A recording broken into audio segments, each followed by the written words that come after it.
Good evening all, I hope you all are well. तो चलिए आज मेरे पास आपके लिए कुछ क्वेश्चंस हैं जो कि सीबीएसई के लेटेस्ट सैम्पल पेपर से मैंने लिए हैं। उसका सेक्शन ए आज हम डिस्कस करने जा रहे हैं। कुछ क्वेश्चन आज उसके डिस्कस करेंगे। जब आप ये वीडियो देखें तो उसके बाद मेरे को ज़रूर बताना कि कितने क्वेश्चन आपको आते थे या फिर कितने क्वेश्चन ऐसे हैं जो आपके लिए प्रॉब्लमेटिक हैं, ताकि हम उसके लिए कुछ सिंपल सॉल्यूशन ढूंढ सकें और आपकी हेल्प कर सकें। ठीक है, तो चलिए स्टार्ट करते हैं without wasting any time. Let get started. तो देखिए बेटा, अभी हमारे पास यहाँ पे जो फर्स्ट क्वेश्चन है वो कौन से चैप्टर से है, पहले तो यही फाइंड करें। तो अमाइन दिख रहा है भाई, अमाइन से है। आपका माइंड सेट हो जाना चाहिए क्वेश्चन को देखते ही कि किस वाले चैप्टर में हमें एंटर करना है। तो क्वेश्चन है आपका अमाइन का, और आप सिंपली देखिए यहाँ पे क्या बोला गया। अमोनोलाइसिस रिएक्शन है। पहले इथाइल क्लोराइड की रिएक्शन अमोनिया से कराई गई, तो जहाँ पे एक अमाइन प्रोड्यूस हुआ। फिर जो वो अमाइन प्रोड्यूस हुआ है उस अमाइन की फर्दर रिएक्शन मिथाइल क्लोराइड से कराई गई, तो फिर से क्या होगा, एक अमाइन प्रोड्यूस होगा। अगर आप अमोनोलाइसिस रिएक्शन जानते हैं तो वहाँ पे क्या होता है कि एल्काइल हैलाइड की रिएक्शन किससे कराई जाती है, अमोनिया से कराई जाती है। फर्स्ट स्टेप में आपके पास प्राइमरी अमाइन बनती है, ठीक है। और अगर फर्दर आप यहाँ पे 1 मोल और डालेंगे एल्काइल हैलाइड का, तो आपके पास कौन सी अमाइन बन जाती है, सेकेंडरी अमाइन बन जाती है। इट मीन जो ये आपका क्वेश्चन बोल रहा है यहाँ पे कौन सी अमाइन बनी होगी, सेकेंडरी अमाइन यहाँ पे बनी होगी। ठीक है, अब इसको आप यहाँ पे मेंशन कर लें कि ये जो एक्सपेरिमेंट हमें दिखाया गया है इसमें कौन सी अमाइन प्रोड्यूस होगी, सेकेंडरी अमाइन इसके अंदर प्रोड्यूस होगी। अब चलिए पढ़ते हैं ऑप्शंस को। इन्होंने बोला है यहाँ पे क्या कि रिएक्ट विद हिंसबर्ग रिएजेंट, की जो अमाइन ऊपर आपकी बनी तो हमारी तो सेकेंडरी बनी है। इन्होंने कहा जब ये हिंसबर्ग रिएजेंट से रिएक्ट करेगी तो जो प्रोडक्ट बनेगा वो प्रोडक्ट एल्कली में सोल्यूबल होगा, जो कि गलत है। आप लोगों ने पढ़ा होगा डेफिनेटली कि जो प्राइमरी अमाइन होती है जब ये हिंसबर्ग रिएजेंट के साथ रिएक्ट करती है तो एक ऐसा प्रोडक्ट बनाती है कि वो प्रोडक्ट किस में सोल्यूबल होता है, एल्कली में। तो वो प्रोडक्ट होना किसका चाहिए, प्राइमरी का, जबकि आपकी तो कौन सी बन रही है, सेकेंडरी अमाइन बन रही है। तो हमारा ये ऑप्शन नहीं हो सकता। सेकेंड ऑप्शन में बोला जा रहा है कि जो अमाइन आपके ऊपर बनी है इट मीन सेकेंडरी अमाइन, जब वो नाइट्रस एसिड से रिएक्ट करती है तो नाइट्रोजन गैस को इवोल्व करती है। ये भी रोंग है। ये भी कौन सी अमाइन करेगी, प्राइमरी अमाइन ही नाइट्रस एसिड के साथ नाइट्रोजन गैस को इवोल्व करती है। आगे चलिए, आगे आपको दिया गया है कि जो ऊपर अमाइन बनी है इट मीन सेकेंडरी, जब वो रिएक्ट करेगी बेंजीन सल्फोनाइल क्लोराइड के साथ, क्या होता है बेंजीन सल्फोनाइल क्लोराइड, बेंजीन पे ये एस डबल बॉन्ड ओ और ये Cl, ये तो केमिकल नेम है किसका, हिंसबर्ग रिएजेंट का। बेंजीन सल्फोनाइल क्लोराइड जो होता है वो हिंसबर्ग रिएजेंट ही होता है।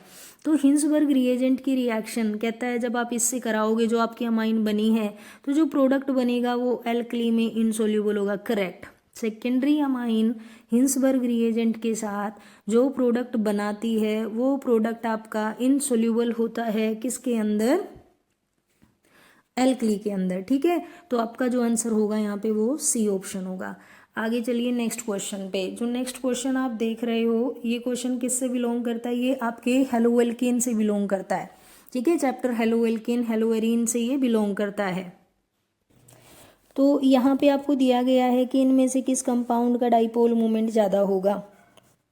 आपको दिया गया है एक कार्बन के साथ फ्लोराइड, आपको दिया गया है कार्बन के साथ क्लोराइड, आपको दिया गया है कार्बन के साथ ब्रोमाइड, और एक आपको दिया गया है कार्बन के साथ आयोडाइड। तो इनमें से किसका डाइपोल मोमेंट ज़्यादा होता है। अगर एनसीईआरटी पे बिल्कुल बेस्ड रहे हैं आप तो ये तो आपको डायरेक्ट पता चल गया होगा कि इसका आंसर क्या होने वाला है, CCl होने वाला है। रीज़न क्या है, रीज़न ये है, देखो आपके फ्लोराइड पे चार्ज तो ज़्यादा होता है लेकिन इसका साइज छोटा होने की वजह से इसका बॉन्ड डिस्टेंस कम होता है। और डाइपोल मोमेंट कैलकुलेट करने का आपके पास फॉर्मूला है D/Q। ठीक है, तो ये वाला फॉर्मूला होता है। तो चार्ज तो ठीक है फ्लोराइड का, लेकिन इसका बॉन्ड डिस्टेंस कम होता है तो इसलिए इसका डाइपोल मोमेंट ज़्यादा नहीं हो सकता। ठीक है, इसीलिए आपका जो आंसर आता है वो कौन सा आता है, CCl आता है। आगे चलिए थर्ड क्वेश्चन पे, जहाँ पे आपको कुछ प्रॉपर्टीज़ को मैच करना है। पहले ये देखिए क्वेश्चन है किस चैप्टर से, तो ये आपका D एंड F ब्लॉक से बिलोंग करता है। चलिए देखिए, आप पहले ऑप्शन भी देख लें। मैच वाले क्वेश्चन में आप ऑप्शन जरूर देखें कि भाई किस किस टाइप के ऑप्शंस आपको दिए गए हैं। जैसे आप फर्स्ट ऑप्शन में देखेंगे तो जो थर्ड स्टेटमेंट है उसका आंसर आपको क्या दिया गया है, ए दिया गया है। फर्स्ट वाले में देखिए, तो ए को एक बार चेक कर लें, थर्ड वाले को ए के साथ चेक करते हैं। इन्होंने कहा कि कौन सा लेंथिनोइड है जो +4 ऑक्सीडेशन स्टेट को शो कर सकता है, तो डेफिनेटली तो सीरियम है। मोस्ट कॉमन ऑक्सीडेशन स्टेट जो आपके लेंथिनोइड शो करते हैं वो +3 होती है, but some of the lanthanoids can show +2 as well as +4 oxidation state, और +4 में एक एलिमेंट आपका होता है सीरियम। ठीक है, ये भी कहते हैं कि जो सीरियम होता है वो +4 ऑक्सीडेशन स्टेट में कैसा रहता है, +4 ऑक्सीडेशन स्टेट में वो एक अच्छा ऑक्सीडाइजिंग एजेंट होता है। ठीक है, चलिए आगे पढ़ते हैं। अभी नेक्स्ट हमारे पास क्या है, नेक्स्ट क्वेश्चन की तरफ मूव करेंगे। वेट, देखिए यहाँ पे ये क्वेश्चन आपका क्वेश्चन नंबर 4 है। तो क्वेश्चन नंबर 4 को देखिए, जो एक चार्ट की फॉर्म में, एक ग्राफ की फॉर्म में आपको दिया गया है। यहाँ पे इन्होंने यहाँ पे बॉइलिंग पॉइंट लिखा है और इधर ब्रोमो एल्केन है। तो 277, 346, 364 और 375 ये बॉइलिंग पॉइंट है, और आप देख रहे हो कि 4th नंबर वाले का बॉइलिंग पॉइंट सबसे ज़्यादा है।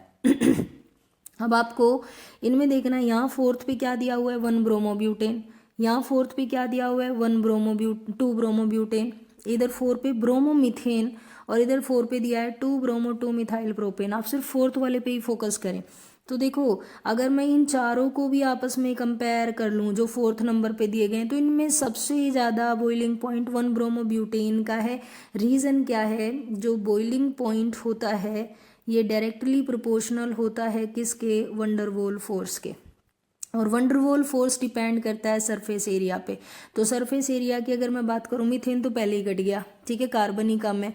प्रोपेन भी आपका ब्यूटेन के कंपेयर में पीछे चला गया। अब ये दोनों ब्यूटेन है, 2 ब्रोमोब्यूटेन, 1 ब्रोमोब्यूटेन। तो 1 ब्रोमोब्यूटेन आपका प्राइमरी आइसोमर है, जबकि 2 ब्रोमोब्यूटेन आपका सेकेंडरी आइसोमर है। और हमें पता है कि प्राइमरी और सेकेंडरी में से प्राइमरी आइसोमर का बॉइलिंग पॉइंट ज़्यादा होता है, तो इसलिए आपका आंसर क्या आ जाएगा, यहाँ पे डी आ जाएगा। समझ आई बेटा? ठीक है, आगे चलते हैं। जो नेक्स्ट हमारे पास क्वेश्चन दिया गया है वो कौन सा है, देखिए 5th नंबर पे इजी सा क्वेश्चन है। पहले आप मेरे को देख के बताएंगे कौन से चैप्टर से आपको दिया गया है, जल्दी बताएं। समझ आया? इनिशियल कॉन्सेंट्रेशन की बात कर रहा है। ठीक है, इनिशियल कॉन्सेंट्रेशन आपको दी गई है। एक रिएक्शन है जहाँ पे आर कन्वर्ट हो रहा है पी में, और रिएक्टेंट की कॉन्सेंट्रेशन आपको बताई गई है। उसके बाद कहता है कि हाफ लाइफ टाइम आप निकालिए। अगर के की वैल्यू ये है, तो ये आपका काइनेटिक्स से है चैप्टर, तो आप हाफ लाइफ टाइम तो निकाल देंगे, लेकिन आपको ये मालूम होना चाहिए कि किस ऑर्डर की रिएक्शन है। तो ऑर्डर आप इसकी यूनिट से पता करें। जो रेट कांस्टेंट की यूनिट है वो है मोल पर लीटर पर सेकेंड, तो ये तो 0 ऑर्डर की रिएक्शन है। और 0 ऑर्डर में जो टी हाफ कैलकुलेट करने का फॉर्मूला होता है वो होता है initial concentration of reactant upon 2K, यही होता है। तो चलिए फटाफट से वैल्यू पुट कर लेंगे। इनिशियल कॉन्सेंट्रेशन कितना दिया हुआ है, 4.62 इंटू 10⁻⁻²। ठीक है, यही दिया हुआ है, आई थिंक सो, हाँ यही है। ठीक है, और उसके बाद अगेन से मैं वैल्यू पुट कर रही हूँ, आप ध्यान से देखना थोड़ा सा। हमें क्या कैलकुलेट करना है, टी हाफ कैलकुलेट करना है। इनिशियल कॉन्सेंट्रेशन है 4.62 इंटू 10⁻²। ठीक है, और डिवाइड में आप क्या रखेंगे, 2K, के की वैल्यू क्या है 2.31 इंटू में 10⁻²। तो 2.31 को जब आप 2 से मल्टीप्लाई करते हैं तो यही तो आता है 4.62 आता है। इट मीन आपका ऊपर भी बन रहा है 4.62 इंटू 10⁻², और आपका नीचे वाला डाटा भी बन रहा है 4.62 इंटू 10⁻²। तो ये तो कैंसिल आउट हो गया और आपका आंसर क्या आ गया, सी ऑप्शन आ गया। ठीक है, आप जस्ट फॉर्मूला पे फोकस करें। 0 ऑर्डर की ये रिएक्शन है और आपको निकालना था टी हाफ 0 ऑर्डर के केस में, जिसका फॉर्मूला होता है A0/2K। तो यहाँ से आप इजीली इसको कैलकुलेट कर सकते हैं। आगे देखिए क्वेश्चन नंबर 6 जो आपको दिया गया है वो क्या है। तो भाई पहले इसका एक फिगर बनाते हैं, इसका एक स्ट्रक्चर देखते हैं क्या है। C6H5 किसको कहते हैं, बेंजीन को कहते हैं। ठीक है, C6H5 क्या है, बेंजीन है। और उसके बाद यहाँ पे लगा हुआ है C डबल बॉन्ड O, फिर आगे लगा हुआ है O, फिर से क्या है आगे लगा हुआ है COCH3। ठीक है, ये चीज़ यहाँ पे लगी हुई है। अब कहता है इसकी हाइड्रोलिसिस कराओ। हाइड्रोलिसिस कराने से क्या होगा, हाइड्रोलिसिस कराने से क्या होगा, ये एनहाइड्राइड है तो पेरेंट कंपाउंड में कन्वर्ट होगा, और जो एनहाइड्राइड होता है उनका पेरेंट कंपाउंड कौन होता है, कार्बोक्सिलिक एसिड। पहला ऑप्शन तो वैसे ही कट गया, इथेनॉल दे रखा है। थर्ड ऑप्शन कट गया, फिनोल दे रखा है। डी ऑप्शन कट गया, मिथेनॉल। ये एस्टर से तो बन जाती हैं एल्कोहल ग्रुप, लेकिन एनहाइड्राइड में तो जो पेरेंट कंपाउंड होते हैं वे दोनों ही क्या होते हैं, कार्बोक्सिलिक एसिड होते हैं। तो आपका एक ही ऑप्शन बचा बी वाला, जिसमें दोनों ही कार्बोक्सिलिक एसिड दिए हुए हैं, एक है बेंजोइक एसिड और एक है इथेनोइक एसिड। ठीक है, चलिए आगे देखते हैं क्वेश्चन नंबर 7 पे। क्वेश्चन नंबर 7 क्या है, ये आपका कोऑर्डिनेशन कंपाउंड से है, और एक बार देखिए डाटा क्या दिया हुआ है। एक येलो कलर का कंपाउंड है, ये उसका फॉर्मूला है। आपको बताना है सॉल्यूशन कंडक्टिविटी कोरस्पॉन्ड टू, यहाँ पे आपको बताना है कि कितने आयन्स बनेंगे, कैटायन कितना बनेगा और एनायन कितना बनेगा। ठीक है, आगे फिर उन्होंने दिया है, ये कॉम्प्लेक्स दिया है और इसका कुछ इस तरीके से इन्होंने कैटायन और एनायन का रेशो दिया है। आगे फिर कहता है ये कॉम्प्लेक्स तुम प्रिडिक्ट करो जिसके कैटायन और एनायन की रेशो क्या होगी, 1:1 होगी। तो पहले तो आप फर्स्ट वाले में देखिए वाई क्या होना चाहिए। देखो काउंटर आयन कितने दिए हैं, 3 काउंटर आयन, और आगे एक आपका क्या हो गया कॉम्प्लेक्स, तो उसका रेशो बनना चाहिए 1:3। वहाँ पे कैटायन तो आपका कॉम्प्लेक्स हो गया और एनायन में आपके 3 काउंटर आयन हो गए, तो 1:3 आपको 2 ही ऑप्शन में है, या तो ए या फिर बी।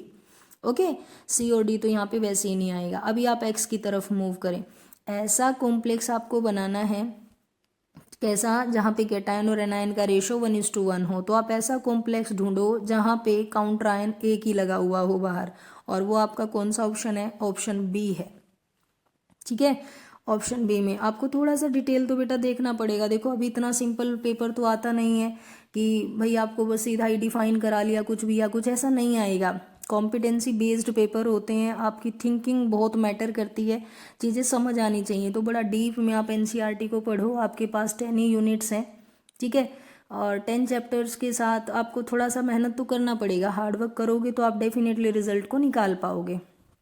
तो इस वाले क्वेश्चन का जो ऑप्शन अपना रहता है वो ऑप्शन बी है। ठीक है, उसके बाद चलिए क्वेश्चन नंबर 8 पे।